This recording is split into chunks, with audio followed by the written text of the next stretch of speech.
दाब की इसी कड़ी को आगे बढ़ाते हुए आज हम दाबों के प्रकार के बारे में पढ़ेंगे। उससे पहले जो पिछली वीडियो में हमने पढ़ा था, मैं उसको एक बार रिवाइज कर देता हूँ।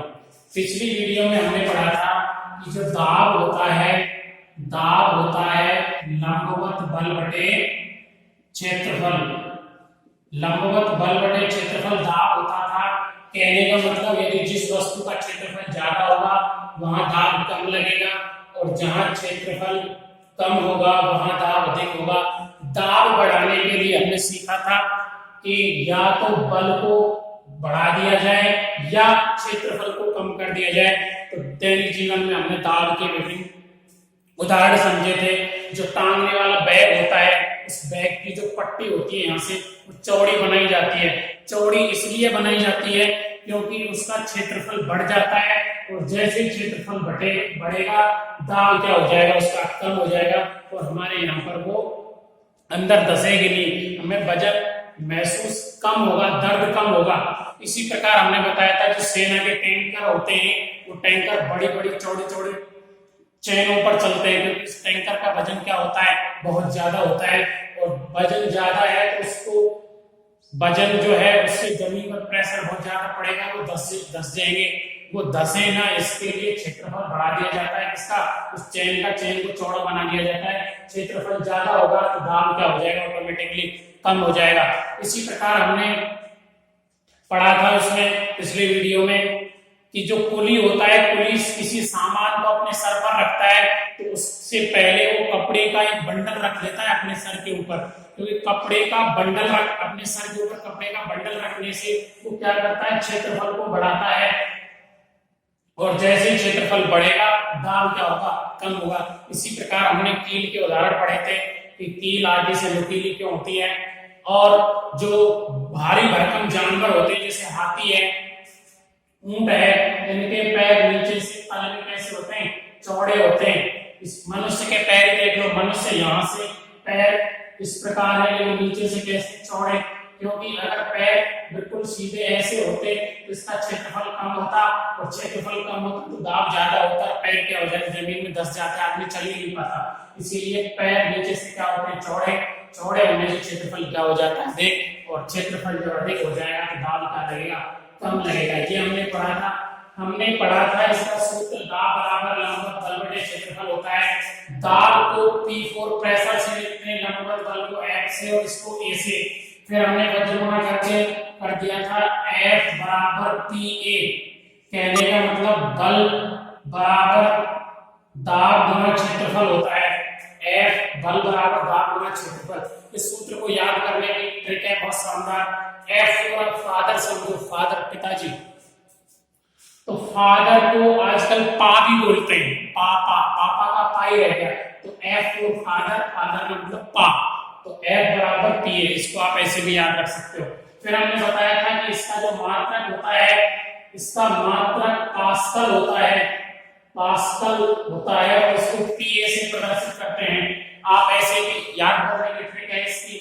जो दाब है, प्रेशर है, आपके ऊपर प्रेशर है, इस प्रेशर कितना ज्यादा है कितना कम है उसको आपका कौन निर्धारित करता है, आपके जो पिताजी हैं, वो पिताजी आपके माइंड के प्रेशर को क्या कर देते हैं, कम करते हैं। आपको कोई टेंशन नहीं रहती, ना खाने की ना कमाने की, कहां से पैसा आ रहा है कहां से जा रहा है, आपको कोई टेंशन नहीं। कब तक, जब के पास कौन है, पा, तो पास्कल PA याद करने की ट्रिक थी पा वाली।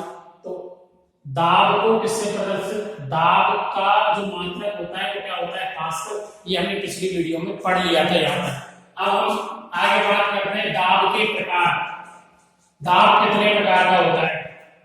मुख्यतः जो दाब के प्रकार हैं वो है, एक है वायुमंडलीय दाब, दूसरा है वायवीय दाब, फिर द्रवों के अंदर दाब होता है, इससे संबंधित पढ़ेंगे।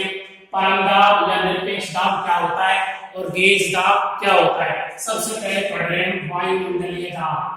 वायुमंडलीय दाब पढ़ने से पहले आपको ये पता होना चाहिए कि वायुमंडल कहते किसे, हमारी जो पृथ्वी है, इस पृथ्वी के चारों ओर वायु और गैसों का एक आवरण है, जिसे हम क्या कहते हैं, वायुमंडल कहते हैं। जिसे हम क्या कहते हैं, वायुमंडल। वायुमंडल जो है, इस वायुमंडल में जो विभिन्न गैसें हैं वो समान मात्रा में नहीं है, यानी कि प्रत्येक जगह पर ये जो फैली हुई है समान मात्रा में नहीं फैली हुई।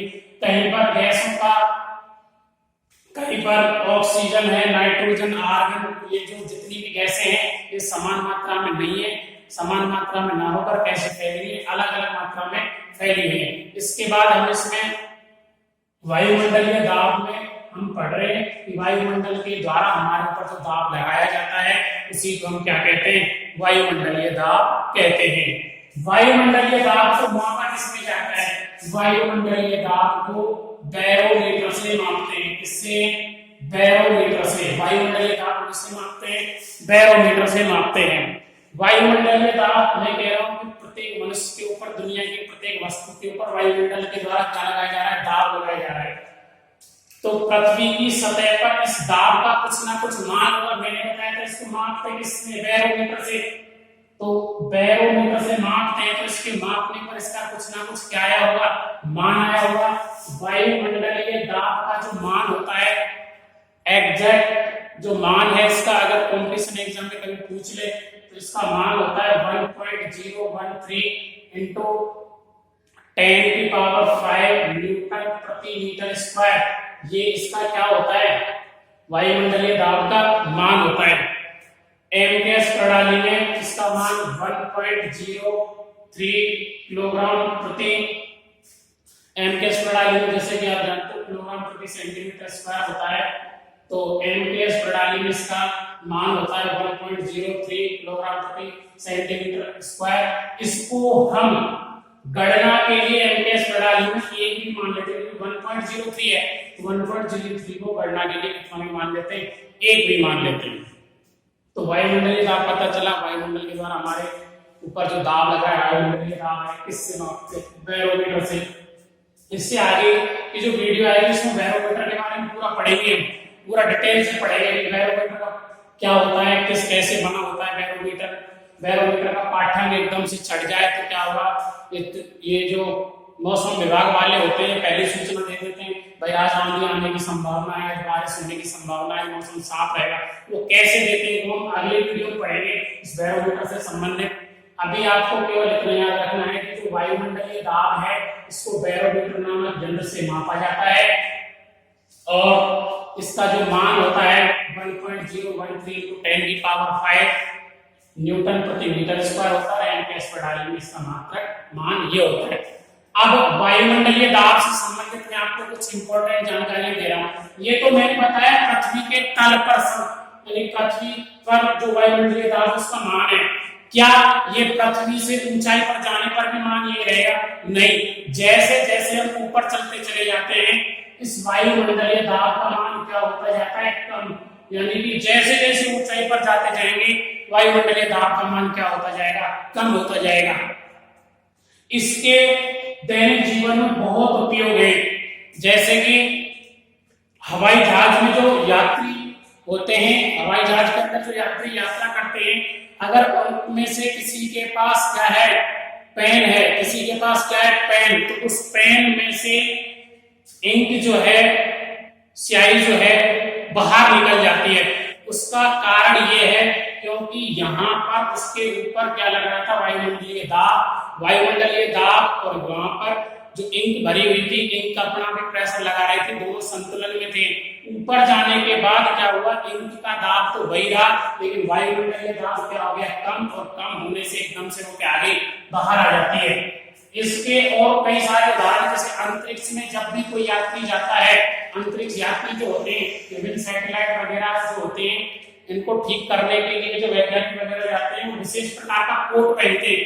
कोट पहनने का मेन रीजन ये है क्योंकि जैसे वो ऊपर जाते हैं तो वायुमंडलीय दाब क्या हो जाता है, कम। और वायुमंडलीय दाब के कम होने से क्या होगा कि हमारे शरीर का, अगर मैं नॉर्मल यहाँ पर बात करूं तो हमारे शरीर का अंदर से जितना दाब लग रहा है वही दाब वायुमंडल के दाब से क्या हो रहा है, संतुलित हो रहा है। अगर वायुमंडल का दाब कम हो गया तो हमारे शरीर का दाब उतना ही है, तो अंदर का दाब की वजह से क्या होगा, नसें फट जाएंगी और खून बाहर आने लगेगा और आदमी की मृत्यु हो जाएगी। इसीलिए जो अंतरिक्ष यात्री होते हैं वो इस प्रकार का क्या पहन के जाते हैं, कोट पहन के जाते हैं। अब पानी के अंदर जो बुलबुले बनते हैं, पानी है, इस पानी में आपने देखा होगा इस प्रकार के बुलबुले बन जाते हैं। पानी के अंदर जो बुलबुले बनते हैं, एग्जाम के अंदर क्वेश्चन आता है कि ये जो बुलबुले हैं, इस बुलबुले के अंदर का दाब और यहाँ बाहर वायुमंडल का दाब, इन दोनों में से इसका दाब अधिक है या वायुमंडल का दाब अधिक है? तो इसके लिए मैं आपको बताऊंगा कि जो साबुन के बुलबुले हैं, इसके अंदर का दाब वायुमंडल के दाब से क्या होता है, अधिक होता है। इसीलिए बुलबुला क्या हो जाता है, टिक पाता है, और वो जब तक टिका रहेगा जब तक कि इसका दाब अधिक रहेगा। जैसे ही गड़बड़ हुई तुरंत बुलबुला क्या हो जाता है, फूट जाता है। एक और एग्जांपल देखते हैं। हाइड्रोजन से भरा हुआ गुब्बारा जब यहाँ से छोड़ा जाता है पृथ्वी से गैस भर करके उसमें, तो कुछ ऊंचाई पर जाकर वो गुब्बारा क्या हो जाता है, फूट जाता है। उसका फूटने का मेन रीजन, मेन कारण क्या है, वो ये है कि यहाँ से गुब्बारा फेंका, गुब्बारे में भरी हुई थी हवा और यहाँ से वायुमंडलीय दाब लग रहा था। ये वायुमंडलीय दाब और ये दोनों संतुलन में थे। जैसे ऊपर गया, ऊपर जाने के बाद वायुमंडलीय दाब क्या हो गया, कम, और वायुमंडलीय दाब कम हो गया, लेकिन इसका दाब उतना ही रहा, जिसकी वजह से ये क्या हो गया, फट गया। तो इस प्रकार से वायुमंडलीय दाब से संबंधित ये कुछ महत्वपूर्ण जानकारी है कि वायुमंडलीय दाब क्या होता है, इसको किसमें मापा जाता है और वायुमंडलीय दाब का मान कितना होता है, इससे संबंधित दैनिक जीवन में क्या क्या एग्जाम्पल है। इसके बाद मैं बात करता हूं वायवीय दाब क्या होता है। वायवीय दाब क्या होता है? वायवीय दाब वह दाब होता है जो प्रेशराइज्ड गैसों के द्वारा लगाया जाता है। प्रेशराइज्ड गैस का मतलब कंप्रेस्ड जो गैसें होती हैं उनके द्वारा ये दाब लगाया जाता है। और इसके लिए कौन सी गैसें काम में ली जाती हैं? संकुचित गैसें, कंप्रेस्ड गैसें काम में ली जाती हैं। इसमें वायवीय दाब में इतना ही होता है कि वायवीय दाब होता क्या है, और ये इसमें इससे रिलेटेड जो क्वेश्चन आता है वो क्वेश्चन इसी प्रकार का आता है कि वायवीय दाब के लिए किस प्रकार की गैसों का उपयोग किया जाता है। तो वायवीय दाब के लिए संकुचित या कंप्रेस्ड गैसों का उपयोग किया जाता है। इससे करते क्या है, वायवीय दाब से ये काम आता है साथ कि वायवीय दाब में कंप्रेस्ड गैसें इसका उपयोग कर रहे हैं। इनके उपयोग से क्या करते हैं, कंप्रेस्ड गैसों को यांत्रिक ऊर्जा में बदल दिया जाता है। इसमें यांत्रिक ऊर्जा में बदलने के बाद विभिन्न कामों में, विभिन्न रूपों में इसका क्या कर लिया जाता है, उपयोग कर लिया जाता है। अब मैं आपको बता रहा हूं द्रव के अंदर दाब किस प्रकार क्या होता है। द्रव के अंदर दाब, द्रव के अंदर जो दाब होता है, द्रव के लिए मैं पहले बता दूं आपको। मान लो ये कोई पात्र है, इस पात्र के अंदर क्या भरा हुआ है, द्रव भरा हुआ है। इस पात्र के अंदर जो द्रव भरा हुआ है, तो इस पात्र के अंदर जो द्रव के कण हैं, ये द्रव के कण आपस में अनियमित गति करते रहते हैं। क्या करते रहते हैं, अनियमित गति। तो अनियमित गति से कण आपस में भी टकराते हैं एक दूसरे से, और टकराते टकराते इस पात्र की दीवारों से भी टकराते हैं। जैसे ये रूम है, इस रूम के अंदर में अगर 40-50 बच्चे भर दूं और वो आपस में एक दूसरे की तरफ ऐसे ऐसे करके गति कर रहे हैं, तो एक दूसरे से भी टकराएंगे वो, और एक दूसरे टकराने के बाद दीवारों से भी टकराएंगे। तो इसी प्रकार इसके जो कण हैं, ये कण आपस में भी टकराते हैं, और आपस में टकराने के बाद ये जो बर्तन है, इस बर्तन की दीवारों से भी टकराते हैं। तो कहने का मतलब ये जो टकरा रहे हैं, तो टकराने से इसके अंदर क्या उत्पन्न हो जाएगा, दाब उत्पन्न हो जाएगा। क्योंकि ये जो कण है, ये कण इस पर पात्र की दीवारों पर क्या लगाएंगे, बल लगाएंगे। तो मैंने बताया था दाब क्या होता है, बल बटे क्षेत्रफल। तो क्षेत्रफल इस पात्र का है ही, तो इस बल के कारण इस प्रति एकम क्षेत्रफल पर जो लगने वाला बल है, उसी को हम क्या कहते हैं, द्रव का दाब कहते हैं। द्रव के दाब की गणना किस प्रकार की जाती है? द्रव के दाब की गणना के लिए मैं आपको 4 कंडीशन बता रहा हूं। पहले ये 4 पात्र ले रहा हूं, ध्यान से समझना इस चीज को। मैंने यहाँ पर ये 4 पात्र लिए हैं, चारों के अंदर क्या भरा हुआ है, पानी भरा हुआ है। चारों के अंदर पानी भरने के बाद मैं आपको 4 सिचुएशन बता रहा हूं। देखो कौन कौन सी सिचुएशन है। मान लो ये बोतल है पूरी, इस बोतल में मैंने पानी भर दिया। बोतल में पानी भरने के बाद समान आकार के 4 छिद्र कर दिए समान ऊंचाई पर। एक छिद्र यहाँ पर, एक यहाँ पर, एक यहाँ पर और एक यहाँ पर, 4 छिद्र कर दिए। 4 छिद्र करने के बाद ये इस प्रकार मैंने इसमें कितने छिद्र कर दिए समान ऊंचाई पर, समझ में आ गया, एक यहाँ एक यहाँ एक यहाँ, चारों साइडों में। और मैंने यहाँ चार छोटे छोटे बर्तन रख दिए। चार छोटे छोटे बर्तन रखने के बाद मैं देखूंगा यहाँ से जो धारा निकलेगी, यहाँ से निकलेगी, यहाँ से, इन चारों से जो पानी निकलेगा वो पानी समान मात्रा में निकलेगा। वो पानी कैसा निकलेगा? समान मात्रा में निकलेगा। कहने का मतलब क्या हुआ? कहने का मतलब ये हुआ कि ये जो पानी है, ये जो कोई भी द्रव भरा हुआ है, ये द्रव समान ऊंचाई पर पात्र में स्थित प्रत्येक बिंदु पर क्या लगाता है? समान दाब लगाता है। क्या लगाता है? प्रत्येक कण पर समान दाब लगाता है। दूसरी कंडीशन सुनो। दूसरी कंडीशन में मैंने चार छिद्र किए, लेकिन चारों छिद्र एक दूसरे से अलग अलग ऊंचाई पर। एक छिद्र मैंने यहाँ किया, एक छिद्र से थोड़ा नीचे, एक छिद्र से थोड़ा नीचे और एक छिद्र से थोड़ा नीचे। अब मैं आपसे पूछना चाहूं कि सबसे ज्यादा पानी किससे निकलेगा? सबसे ज्यादा तेज धार किसकी होगी? आप कहोगे कि सर जो सबसे नीचे वाला होगा ना, उसकी धार तेज होगी, उसका प्रेशर बहुत ज्यादा होगा। कहने का मतलब ये जो दाब है, ये दाब किस पर निर्भर कर रहा है? गहराई पर। यानी कि पानी इसके अंदर जितनी गहराई पर जो बिंदु होगा उसका प्रेशर उतना ही क्या होगा? ज्यादा होगा। प्रेशर का मतलब ही तो दाब होता है। तो ये दो कंडीशन है। तीसरी कंडीशन क्या होती है? तीसरी कंडीशन के लिए मैं आपको बताना चाह रहा हूं, जैसे मान लो यहां पर इस प्रकार की कोई नली है और इस प्रकार की नली में ये बर्तन लगा हुआ है, मान लो। अब मैंने इसमें पानी भर दिया। क्या भर दिया? पानी। पानी भरने पर मैं देखूंगा कि जो लेवल इस पानी का यहाँ पर है वही लेवल इस बर्तन में होगा और वही इसमें होगा। कहने का मतलब ये हुआ कि ये जो पानी है इसकी क्षैतिज दिशा में क्या होता है? बराबर रूप में होता है। जबकि यहाँ पर इसकी नली की मोटाई कम है, यहाँ पर ये देखो कितना बड़ा बर्तन है, यहाँ पर छोटा है, फिर भी क्षैतिज जो तल होगा इसका, तो ऊपर का जो लेवल होगा क्या होगा? बराबर होगा। पहली चीज तो ये, दूसरी कंडीशन ये, तीसरी कंडीशन है। चौथी कंडीशन, चौथी कंडीशन होती है घनत्व की। घनत्व का मतलब है कि जो वस्तु, जिस वस्तु का घनत्व जितना अधिक होगा उसका दाब उतना ही क्या होगा? अधिक होगा। और जिस वस्तु का घनत्व जितना कम होगा उसका दाब उतना ही क्या होगा? कम होगा। इसका मतलब द्रव के से संबंधित हमें एक नियम पता चला कि जो द्रवों का जो दाब होता है P, द्रव P फॉर प्रेशर, जो द्रवों का दाब है वो गहराई पर निर्भर करता है। H फॉर हाइट, इसको हम गहराई भी बोल सकते हैं। दूसरी बात इसकी density, D for density, density का मतलब घनत्व है, तो HB। और एक इस बात पर निर्भर करता है पृथ्वी का गुरुत्वाकर्षण बल भी तो लगेगा, तो पृथ्वी के गुरुत्वाकर्षण बल को मैंने लिख दिया G से। तो द्रवों की गहराई से संबंधित एक नियम निकल के आ गया, P बराबर HBG। P बराबर HBG। इसको याद करने का एक तरीका है, मैं बता देता हूं। द्रवों के दाब से संबंधित नियम को, इसको हम ऐसे भी लिख सकते हैं, P बराबर HGD। भाई 5 का गुणा 3 से करो तो भी 15 आएगा, 3 का गुणा 5 से करो तो भी 15। तो H का गुणा G से करो, G का गुणा H से एक ही बात है। अब सुनो, P बराबर HGD, इसको याद कैसे करेंगे? P for pressure. तो मैंने बताया था वायुमंडलीय दाब सब पर होता है, यानी प्रत्येक इंसान का कोई ना कोई प्रेशर होता है उसका। अगर आप चाहो कि मेरे ऊपर कोई प्रेशर ना रहे, कोई दबाव ना रहे, मैं टेंशन फ्री रहूं, तो टेंशन फ्री होने के लिए आप हमेशा क्या बोलो? हरे गोविंद।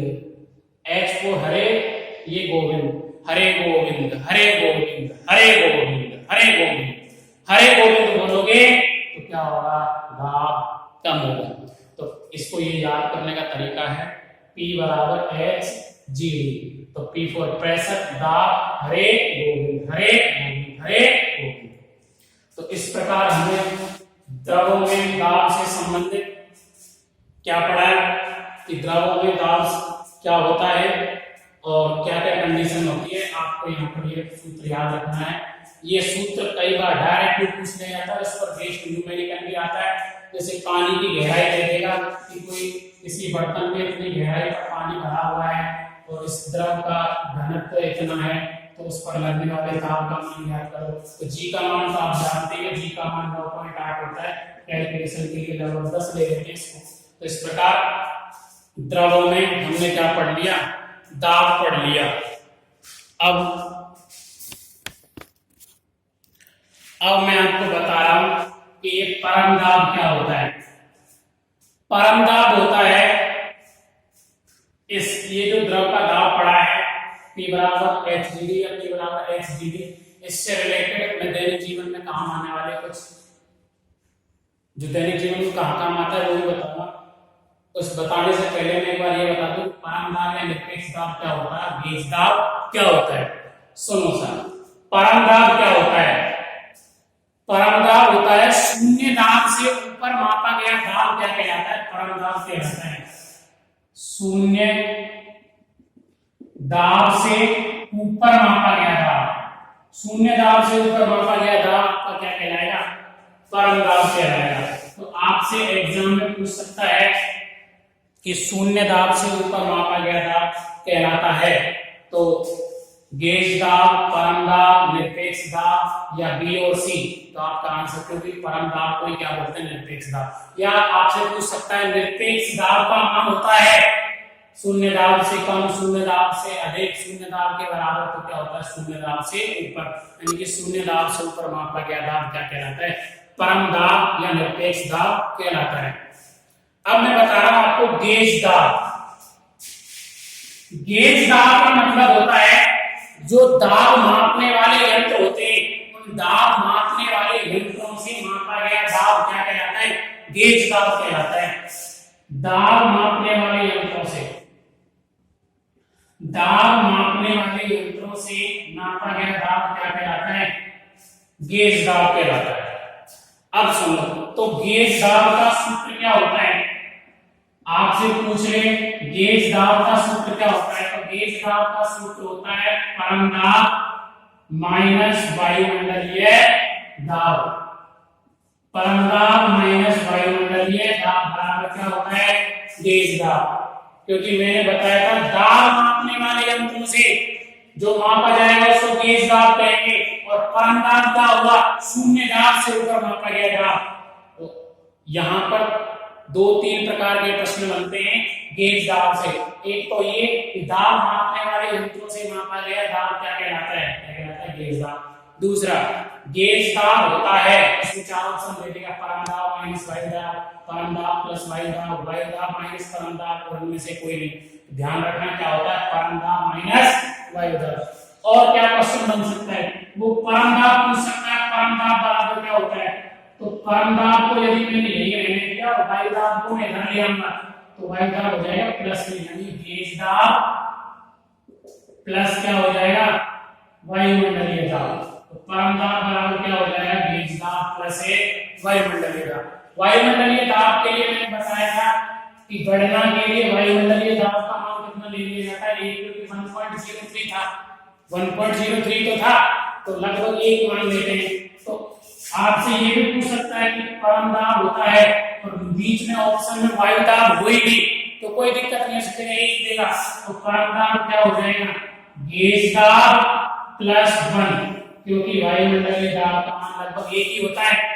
तो इस प्रकार हमने आज सीखा कि वायुमंडलीय दाब क्या होता है। वायुमंडलीय दाब एक बार बता दूं, वायुमंडल के साथ लगने वाला दाब वायुमंडलीय दाब होता है। वायुमंडलीय दाब क्या होता है, कंप्रेस्ड जो गैसें होती है उनके द्वारा लगने वाला दाब। द्रव में दाब क्या होता है, द्रव के द्वारा लगने वाला दाब, इसको हमने पढ़ लिया है। और इससे संबंधित एक महत्वपूर्ण जानकारी निकल के आई है कि दाब बराबर हरे गोविंद। इसके बाद परम दाब क्या होता है, शून्य दाब से ऊपर मापा गया दाब क्या कहलाता है, परम दाब। गेज दाब क्या होता है, दाब मापने वाले यंत्रों से मापा गया दाब क्या कहलाता है, गेज दाब कहलाता है।